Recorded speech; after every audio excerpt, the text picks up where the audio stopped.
Okay, I think we're live. Hi everyone, welcome to the August edition of Illuminate. We're going to give it a couple more minutes to let people join, but let us know in the comments where you are joining from today. It's great to see you all here.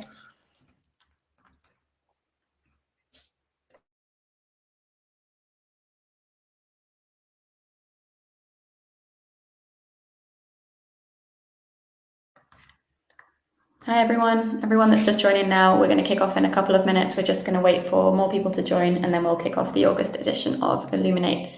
In the meantime, let us know in the comments where you're joining from.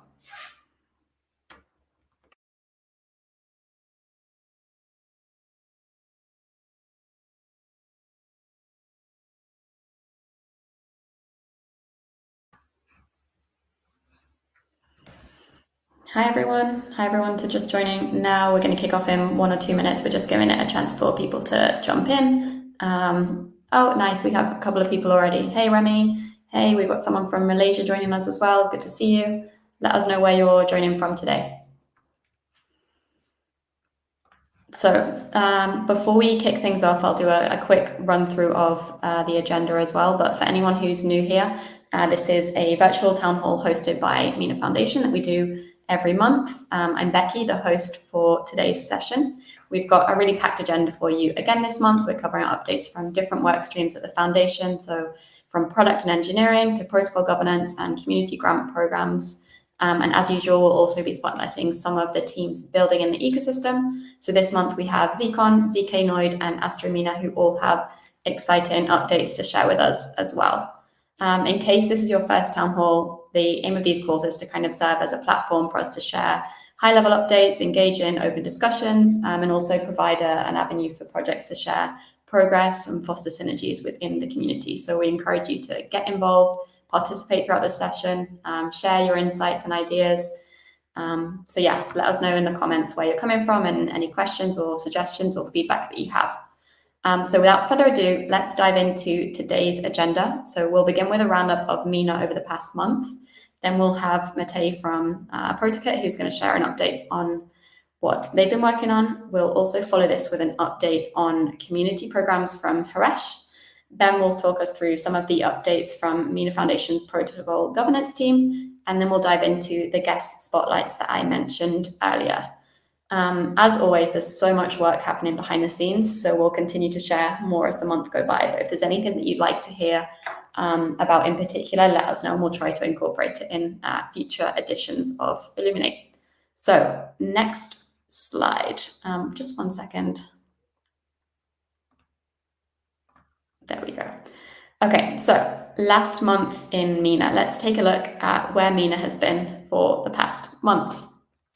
So you might have already seen this, but earlier this week, Copper, a leader in digital asset custody, collateral management, and prime services, enabled custody and staking support for Mina.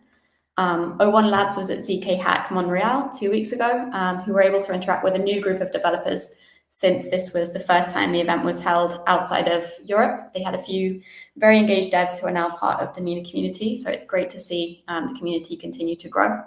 After concluding an audit by Paradise, Mina's fungible token standard is ready to use to create and manage custom tokens on Mina protocol. Philip will share more on that with us later in the call today. The APAC team hosted a Mina developer workshop in Mandarin at ETH Shenzhen, covering how to build ZK apps using O1.js. ETH Online also kicked off on Friday last week with 20k USD available in prizes for builders hacking on Mina. So we're excited to see what projects come out of that, and then keep an eye on socials for updates on progress there. Finally, Evan contributed to a paper on using ZK tech to distinguish real users from bots, which we shared earlier this month on X, so you can find a link to that there. I'll also share the links in the chat as we go along. So these are just some of the wins from this month, and I'm sure there are many more, but let us know in the chat if we've missed any and what your Mina highlight of the month is. You can find more information about all of these updates on our social channels. So next up, I will hand it over to Matej, who's going to talk to us about the latest on Protokit, who, in case you missed it, joined Mina Foundation's engineering department last month. So Matej, over to you. Hi, everyone. Thank you. So we've made a pretty big release recently. Since the last town hall, we've made an upgrade to O1.js. So it means that you can use the latest O1.js releases automatically, since the starter kit changed the way it defines which kind of a version of O1.js it depends on. So now we finally use the proper somewhere. We don't just use a fixed version. So you can feel free to update O1.js whenever you would like. We've also built a lot of DevOps integrations into the starter kit. So it means that you can run a lot of the persistence features, which were missing in the previous starter kit, but were available only in the framework. Plus, we've made deployments of the app chains together with their UIs end-to-end, completely part of the starter kit. We also made a bunch of performance improvements and minor bug fixes. So what's next for product kit? We are working on provable events. So it's a feature that was requested by basically quite a few of our users. It's a feature that will allow you to emit events from within the runtime or the protocol. And these events are going to become part of your runtime or protocol proofs, which means you will be able to provably reason about them once the transactions have been processed. We are also working on the Lightnet integration into the starter kit. So far, we've built the sign mode for settlements and bridging for faster testing on the Lightnet.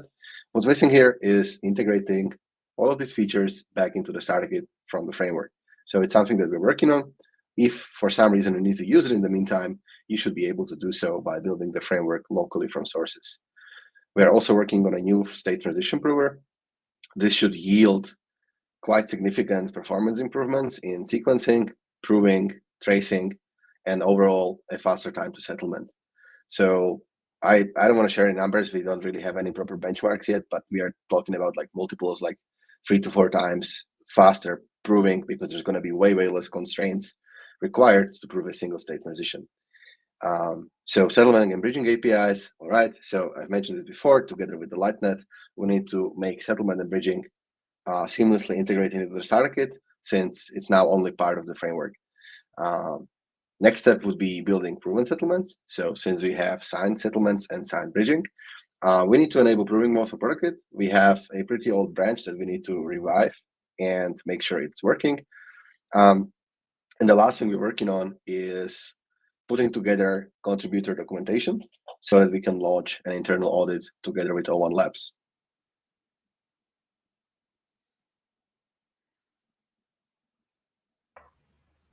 Thank you, Matej. Thanks for the Thank update. you.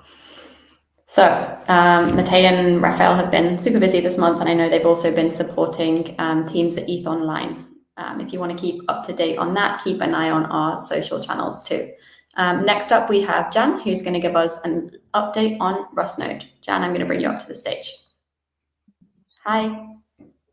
Hello, everyone. We're pleased to announce the 0.7.0 release of the Rust-based OpenMina node. There are 2 major updates. Let's start with the biggest one, block production. The OpenMina node can now produce and prove blocks with transactions natively from Rust. Circuits are generated in the OCaml implementation, and then the Rust node uses that data to produce the proofs for these blocks. Additionally, the Rust node is able to generate snark proofs for transactions and no longer needs to depend on OCaml subprocess for that. Please note that the 0.7.0 release of the OpenMina node will be launched on the DevNet. We require further code review, especially the parts related to proof generation and the verification of blocks and transactions. It is crucial that we thoroughly check for errors, as we expect to find bugs that must be addressed before an eventual mainnet release.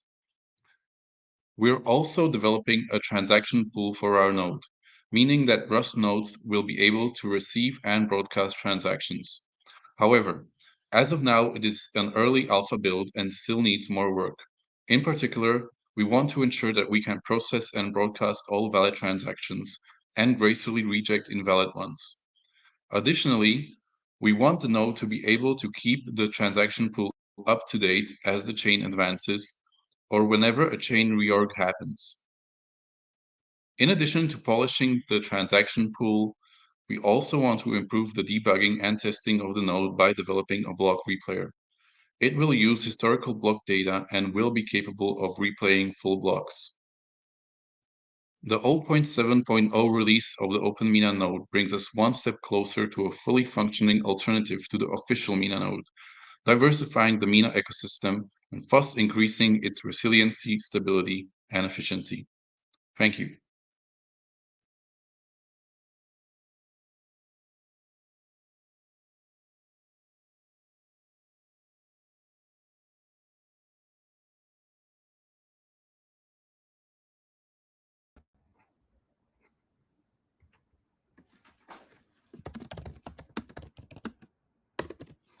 Hey. Can you... Does anyone hear me? Yep, we can hear you. Great. Okay. Wasn't sure. Okay, thanks. So I'll talk about the core grants program and give a bit of a status update there. Core grants is our program for funding initiatives that are like common goods initiatives for infrastructure kind of projects. And the way that it works is that anybody can open an RFC if they want to make a change or an addition to the protocol. And then that RFC goes through discussions within the community. And once the discussion is closed, we can either do internal work on that or do an RFP program where people can then apply for a grant to carry out the actual work. At the moment, we have a couple of RFPs in the works. So one RFC that was initiated by the community was announced for tokenomics studies, looking at the tokenomics of the Mina ecosystem, and looking for possible extensions and changes and improvements. And that is under works now. So we had the first couple of meetings with the team that we have selected. It's a company called Economics Design, and they're currently working on the first milestone. So mainly still in the discovery phase. Another thing that we hope that we'll make a decision on the team soon is the standard for the wallet provider API. So we've gotten some proposals in, reviewing them, and are about to make a decision soon. Next slide, please. Yes, for the internal work, Becky has already mentioned it in the introduction. We have released the fungible token standard finally. So that one went through a couple of design changes early on, and then at the end we did a security audit, and that also improved the quality of the eventual product quite a bit. So you can now get the official first version of the code on GitHub. You can look at the documentation. It's also available on NPM, and you're happy to try it out on DevNet or mainnet. If you want to get involved with this, then look at the discussion on GitHub, raise RFCs, look at RFCs that are in progress, and join our regular core grants community calls. With that said, we still have some updates also from Emmanuel. Thank you, Philip. I'll bring Emmanuel up to the stage.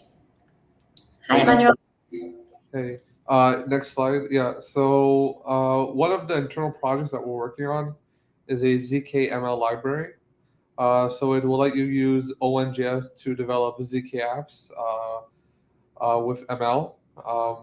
So we've been running some benchmarks currently to understand like the ONJS streams with zkML. Soon we'll release some reports and a demo for a ML app running on ONJS. Yeah. Thank you, guys. Thank you, Emmanuel.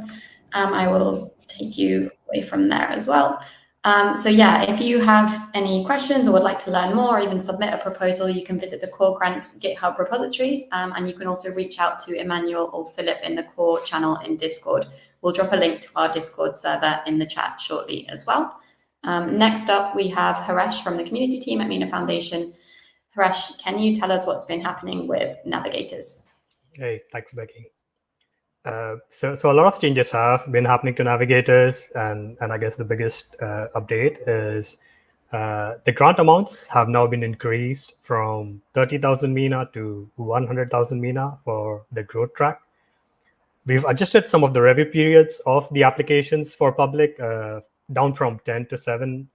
This is because we noticed a lot of the comments were done when the application just went live from the community. So a minor efficiency, but you're always welcome to comment on an application or a proposal which is always is under development as well.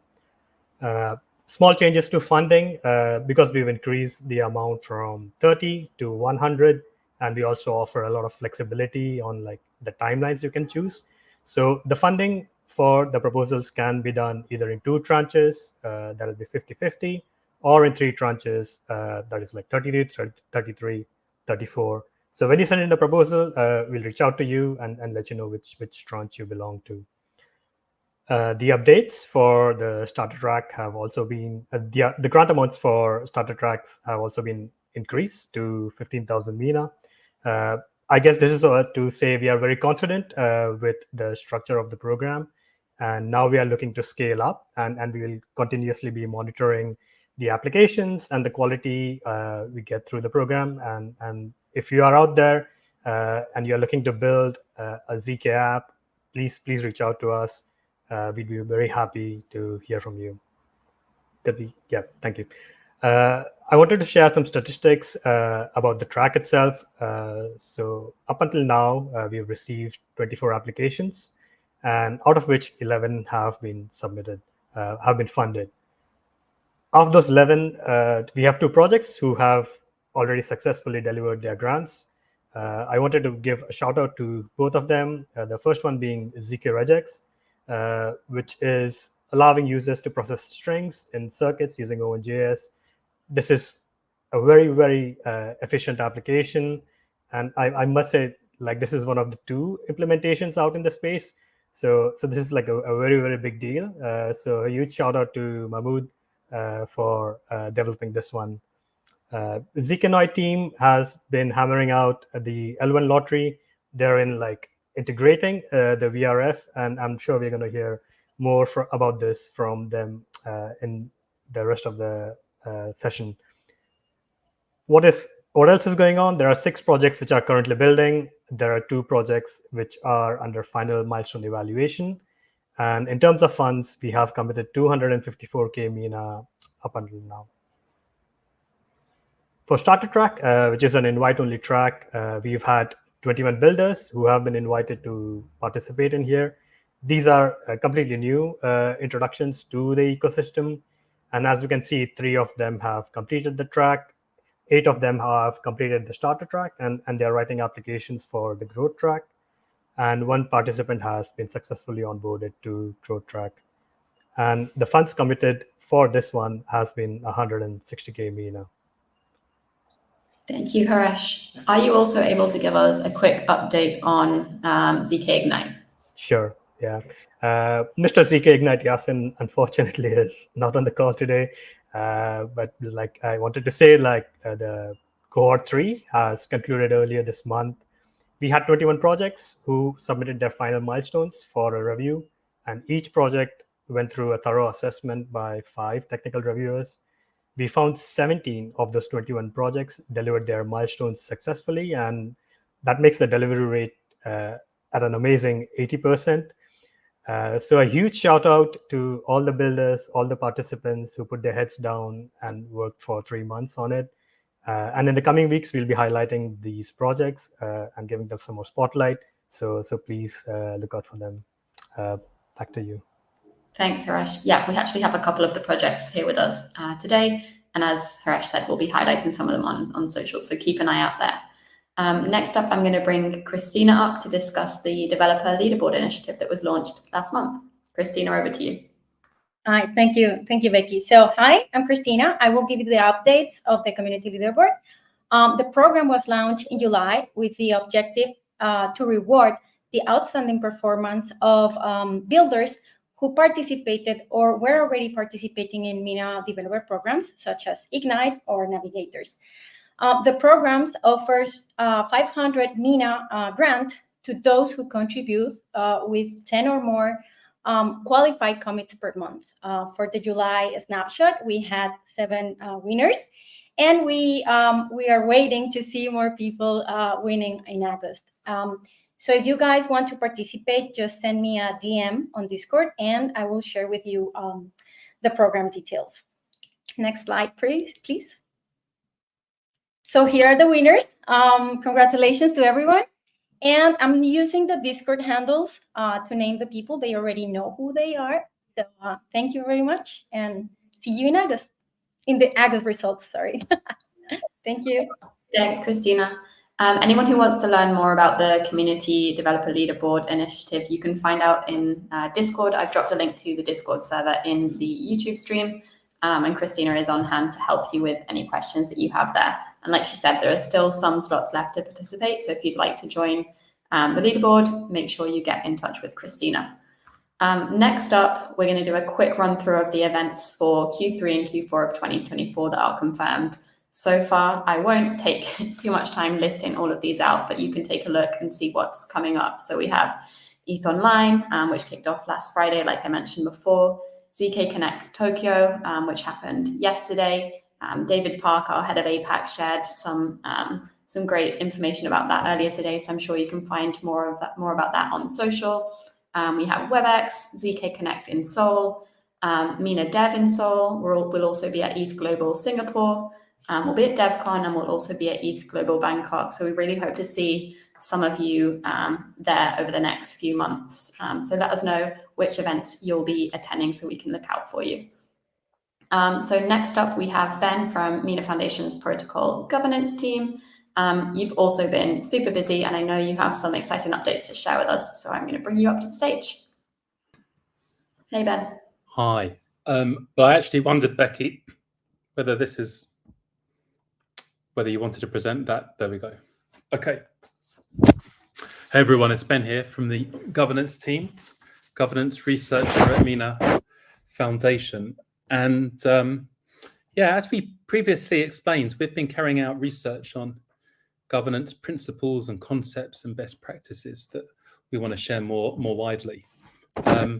And you know, one key challenge that we're trying to think about is how best to organize Mina's governance to harness the intelligence of individual community members to make the best decisions whilst aligned with wishes of the community as a whole. And so last month, we published our first research blog post, which explored what we could learn from collective intelligence. This concept refers to the ways in which groups of people are organized at scale to solve public problems in ways that often outperform individual people alone. And that blog post looked at interesting analogies and metaphors from examples in the natural world, such as decision-making processes of bee swarms. But last week, I posted on Mina Research a link to the draft of our second research blog post. And this second blog post explores the role of deliberation in collective intelligence. And thanks to those community members who provided some useful feedback on that draft. We plan to publish this second blog post later this week, and we want to explore its themes more deeply next week at the governance Q&A on Wednesday, the 4th of September. But let me just mention two types of provocation for Mina to become a lab of deliberation. The first provocation is a bit detailed and specific. So currently our main mechanism for decision-making is voting. The deliberation is about, well, what happens or what should happen before voting? What kinds of activities would help the community better understand their individual interests and wants before voting, so that the result's more likely to reflect what the community really wants? How can these activities help to reveal objections and major disagreements so that proposals can be negotiated in advance of voting, so that the proposal is one that everyone is more likely to agree on? And what's the potential for digital tools to support these activities? The second half of the blog post presents examples of various exciting tools. But what are the innovation opportunities for the community to build new ones? In particular, what's the opportunity for AI-based tools? But what risks might they introduce? maybe think about the MIT process. How could more meaningful deliberation activities and tools feature in that process so that community members, especially non-experts, can have greater understanding about proposals when they go to vote on them? The second provocation is perhaps, well, it's much bigger picture. Deliberation is often lacking in other crypto projects. So deliberation creates a unique feature of Mina's governance compared to other blockchains. Mina can set an exciting example to the rest of the industry. But Mina could also be an exemplar to the wider world. Systems of democratic decision-making were designed in the 18th century, yet they are failing to keep up with the rapidly changing world of the 21st century. So Mina can demonstrate how novelty might be introduced into these stagnant systems. Okay, I'll stop there. Look out for the blog post to be published later this week. Come along to our governance Q&A next week so we can explore these ideas in more detail. Thanks, Ben. The channel after this as well, so you can take a look at the blog post from Ben. And if you missed the previous one, that is live on the Mina Protocol blog already. Another quick update from the governance team. They launched a knowledge hub earlier this month where you can find updates on some of the key initiatives that they are working on. I'm sure Remy will drop a link in the chat just now as well, but if not, I can drop that there as well. So if you want to see what's been happening in terms of governance, you can take a look at that, or you can join the Discord channel and ask the team as well. So for our final segment today, we have our ecosystem spotlights. So I'm going to bring up Paul from zkon, who's going to tell us more about what they've been working on. Hey, Paul, welcome. Hey, everyone. Yeah, thank you, Becky, for that. It's a real pleasure being in front of you all to be able to explain to you what is zkon about. So myself, I'm Paul. I'm the CEO and co-founder of zkon. And we are here because 3 years ago, we were trying to build a Web3 application that was willing to take your bank account as a collateral to a Web3 loan. And that was quite complex, to be honest. But we realized that there were missing some key items on this Oracle space where you transfer data from one point to another. So yeah, today we see like some issues when you are receiving a price feed on even on a Web3 protocol, a public price feed, which might be reliable. You may think why this price feed is legit, or somebody has added a spread to this, so can trigger some liquidations, right? So if we can go to the next slide, or can I? Yeah. What we have built up on top of Mina and using the ZK program is to be able to prove the data provenance of any API request. So now if you are issuing anything on chain, you would be able to prove to the wall where you were getting this data from, potentially removing these trust assumptions that we may face with some of the current oracles today. We can also, or we are already proving data integrity with this API request to your ZK apps. So you will be able to prove to the wall, to the on-chain wall, that you actually never tampered that API request, and that could be really useful for betting events, right? That you never tampered the result of a betting event. We are of course using MPC together with ZK. And more precisely, the Mina O1GS stack. And of course, what we provide alongside is that when you generate an API, you are sharing some sensitive data, which might be the connection layer with the data endpoint or some other secure items, and we kept that private, and we never share those items to generate the proofs. So yeah, we are pretty happy to be one of the first ZK oracles being built on top of Mina. So we can go to the next one. And actually, I'm really glad to be able to share with you something that happened a few minutes ago. We were able to prove the first SDSA integration with us. So now we will be sharing this with the rest of the community. I know that some of you guys and builders might need this, so we will be happy to share our findings with you guys.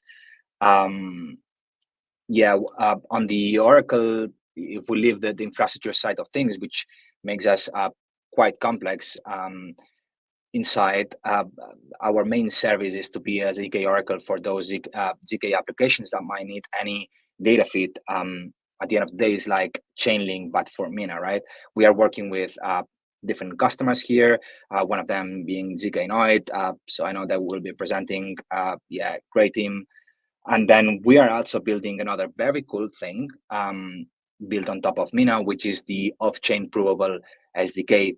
That means that off-chain companies or companies that deal with, data transfer things, they will be able to install this SDK and then be able to prove to the rest of the community that this data that they are being generated, it can be verified on Mina on chain, right? And this is super powerful. If you think about that, you could see maybe one day Chainlink using our off-chain SDK, which means that any user could be going to Chainlink and verify that these the data feeds that they are putting on chain is actually being verified on Mina, and this is actually true.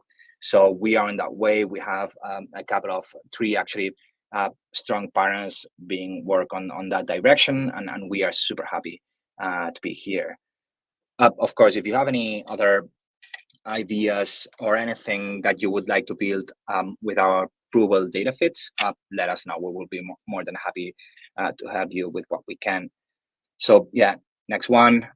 So what's next? Actually, the ACDSA implementation is done. We will run through the audit next month.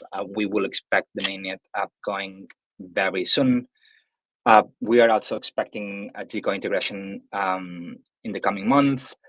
We have been talking with Align Layer to bridge our proof and of course off-chain proofs to the rest of the EVM ecosystem.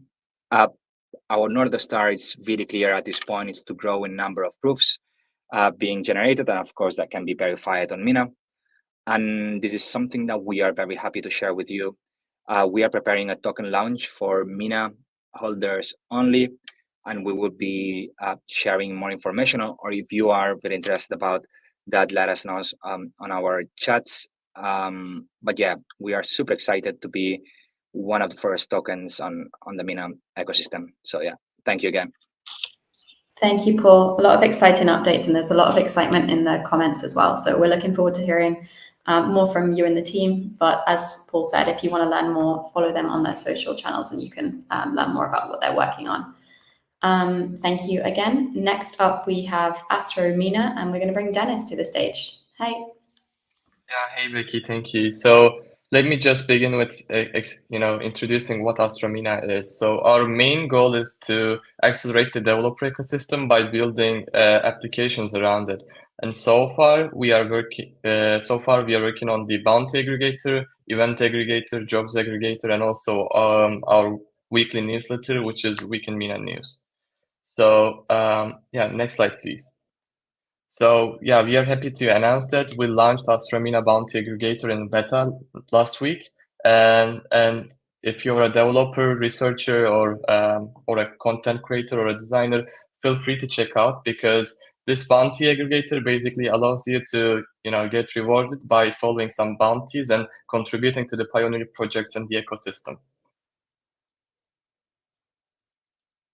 Yeah, so if you are building a project in the ecosystem, you can list bounties there, find builders to outsource your workload and pay for their contribution. And if you're a builder, you can easily find some bounties and work with the best projects in the ecosystem and get rewarded.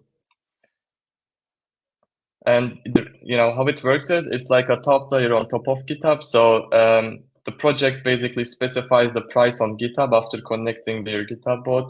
And once you are assigned to that issue on GitHub, there is a Discord thread. There's a Discord private thread created between you and the project lead, and after you solve the issue and it's get merged, then you get rewarded. And we, like with our launch, we basically did a pilot bounty round, including some best projects in the ecosystem.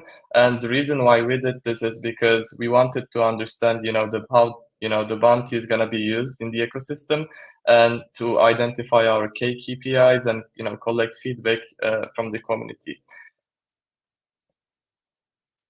And our key takeaways were, people like developers and like the people in the ecosystem are not only asking for technical bounties, but also diverse bounties like content creation and design and other stuff like that too.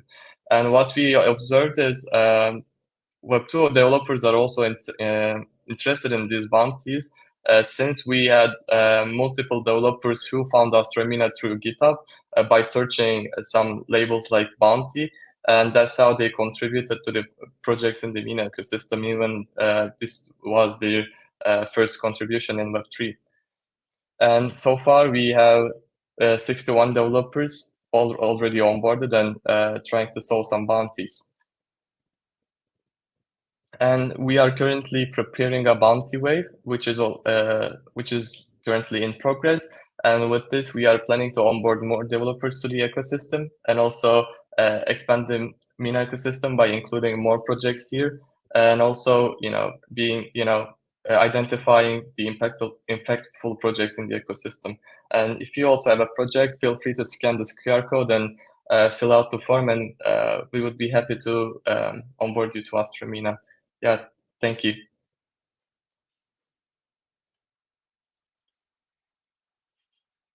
Thank you, Dennis. More exciting news for the community there.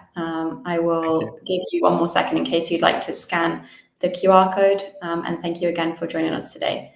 So our final ecosystem spotlight for today is zknoid. So I'm going to bring up Andre from their team. Hey, Andre. Hello, Mina ecosystem. I'm Andre from the zknoid core development team.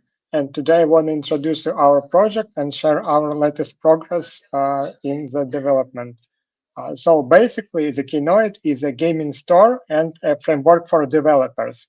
Players can see the games that integrate zk proofs in their game mechanics, and developers can reuse the infrastructure ready to plug in to add the probability to the game process.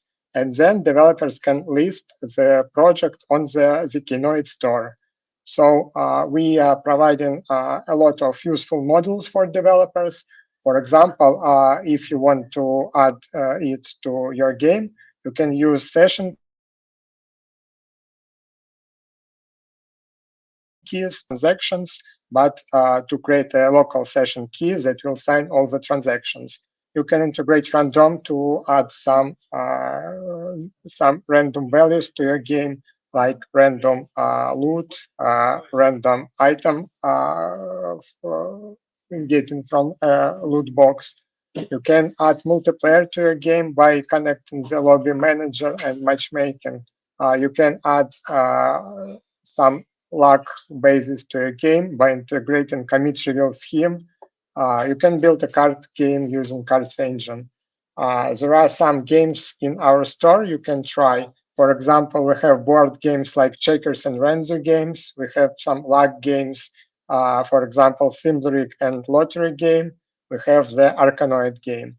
Here is a quick overview of my project. Becky, could you please show the next slide? Okay, that's it. So we made a lot of work in the last time. We had the two directions. First direction was to improve SDK for developers. We was preparing for hackathons for external developers coming to use our framework. So we made a lot of work to clean up our SDK, to improve documentation, to reorganize it, and to make the code base more clear for other developers. Second focus was to implement the L1 lottery game.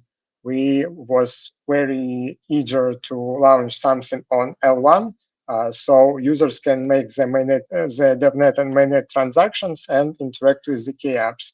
We implemented backend, contracts, design, and front end for our lottery game. We are co-hosting ITH Global Online Hackathon now with Mina. We are presented on the gaming track. We offer our SDK and platform to build new probable games, and everyone who is interested can easily check our documentation, our guides for hackers, and start building with zknoid. We have ambitious plan for the future. For example, first of all, we want to finish the lottery game. We want to move it to mainnet stage where players can deal with real funds, with real Mina, and the lottery game is going to work on mainnet. To achieve this, we are conducting audit with XRP company. We are making a lot of improvements to the stability, and we have plans to improve stability of the lottery greatly and overcome all the possible issues on the way. Next, our plan is to prepare for the Singapore hackathon. We want to improve the code base clearness even more and provide more guides and workshops for the hackathon. So you can see a video and get used to the zknoid framework and start building the games with minimal efforts, just creating front end and smart contracts for that. Our next plan, also we have a plan to launch our own token and the order book. We need, for our token, we need some initial distribution and some ability to buy and sell it. We want to implement a simple market maker based on order book that will allow to a play-to-earn game where players will click every day and receive the initial distribution of our token. These are our close plans. If you're interested in building with zknoid, you can join our Discord. In Dev channel, we provide high quality support for all the hackers. We can help to deliver your idea the best. And so join the Discord, and the technical team will answer you as soon as possible. So Becky, thanks for your time, and I think that's all I want to share for today.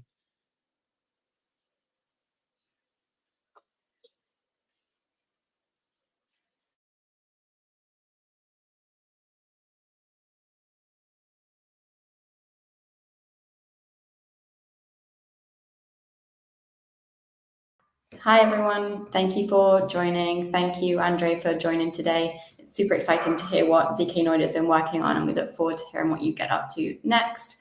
That's all of the updates we have for today. But if you have something that you want to hear about next month, please let us know and get in touch. We'd love to hear your feedback. All of the links from this call will be shared across socials as well, and you can always reach out to us in Discord if there's something that you'd like to hear more about. It was great to have you all here today. Thank you for joining us, and we will see you again on the September edition of Illuminate. Speak soon. Thanks, everyone. Have a great day.